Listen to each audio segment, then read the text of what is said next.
Yes, ready. 80 words per minute. Newspaper start. सदन में एक मंत्री ने बताया कि वर्ष 2021 में देश में रोज 115 तिहाड़ी मजदूरों और रोज 38 बेरोजगारों ने आत्महत्या की। CMIE की ताज़ा रिपोर्ट बताती है कि काम तलाशने वाले युवा तो करोड़ों में बढ़े, लेकिन औपचारिक क्षेत्र में नौकरियां जो कोरोना से पहले 9 करोड़ थीं, सन 2022 में घटकर 8.40 करोड़ रह गईं। यानी बेरोजगारी डरावने स्तर पर शहरों में 10.9% और गांवों में 8.4% से ज़्यादा हो गई है।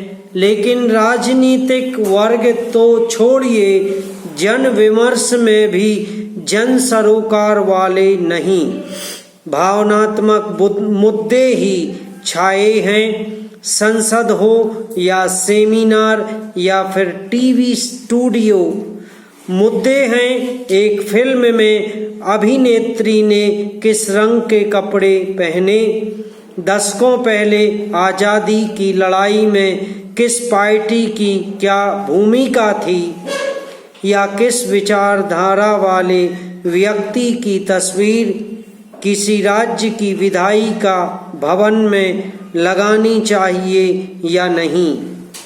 सुप्रीम कोर्ट को छोटे मामले लेने चाहिए कि नहीं, या इस कोर्ट के जजों को कितनी छुट्टियां लेनी चाहिए।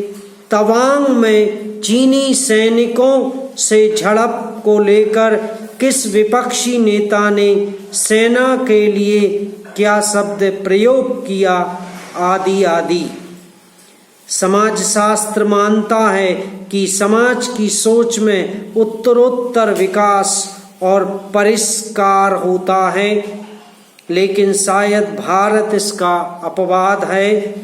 एक जमाने में दुनिया का सबसे पुराना लोकतंत्र आपसी लड़ाई से सदियों विदेशियों का गुलाम रहा, और अब जब आज़ादी मिली तो 70 वर्षों में गरीबी, अज्ञानता बढ़ती, अमीर गरीब की खाई कम कर बेहतर लोकतंत्र देने की जगह समाज में उन मुद्दों पर झगड़े हैं जिनका जन कल्याण से कोई रिश्ता नहीं है। हमें अपनी सोच को परिष्कृत करना होगा। पैरा साल 2023 में एक महत्वपूर्ण वैश्विक करवट की शुरुआत हो सकती है, जिसके केंद्र में भारत है।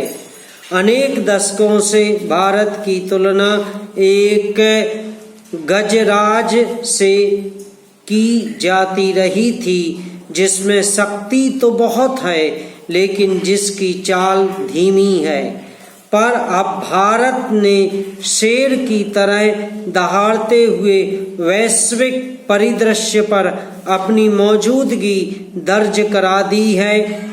ऐसे में आश्चर्य नहीं कि जहां दुनिया की मुख्य अर्थव्यवस्थाएं मंदी और महंगाई से जूझ रही हैं, वहां भारत दुनिया की सबसे तेजी से बढ़ती बड़ी अर्थव्यवस्था बनने जा रहा है। विश्व बैंक का अनुमान है कि भारत की विकास दर 6.9% के इर्द गिर्द रह सकती है।